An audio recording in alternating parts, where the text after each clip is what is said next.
à toutes et à tous et bienvenue dans ce nouvel épisode de Paroles d'experts.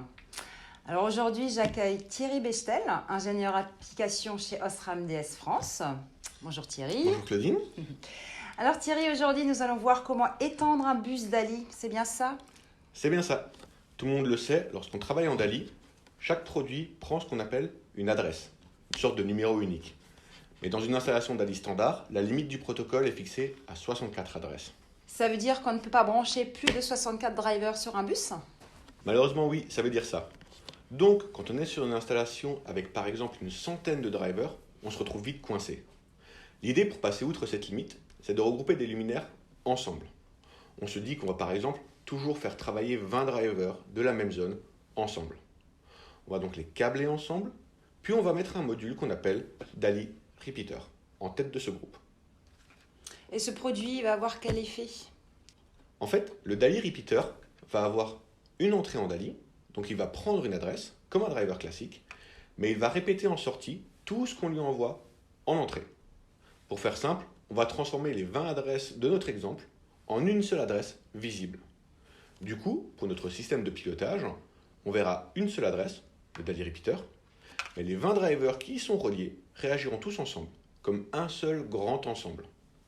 Ça veut donc dire que je vais pouvoir mettre 64 repeaters et donc brancher 64 fois 20 drivers?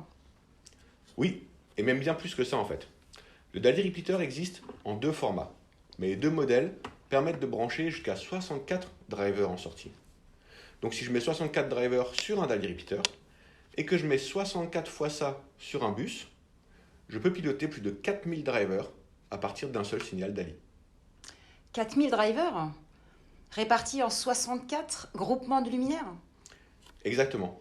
En fait, mon système de pilotage verra 64 adresses DALI. Et quand il dira à une adresse de s'allumer ou s'éteindre, ce sont tous les drivers qui sont physiquement branchés à ce DALI Repeater qui vont réagir ensemble. Et une dernière question Thierry. J'ai vu qu'il y avait une entrée pour un poussoir sur les DALI Repeaters. Elle sert à quoi, sachant que nous sommes en DALI? En fait, l'entrée poussoir permet de piloter en touch dim tous les drivers reliés en sortie du DALI Repeater, sans système de pilotage. C'est juste une autre façon de piloter.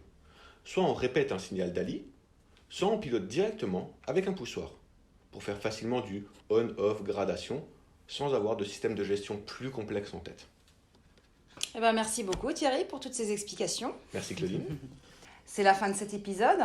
Si vous avez la moindre question, n'hésitez pas à nous envoyer un email à l'adresse qui sera indiquée dans la description de la vidéo. Quant à nous, on se revoit bientôt pour de nouvelles paroles d'experts. Au revoir Thierry. Au revoir Claudine.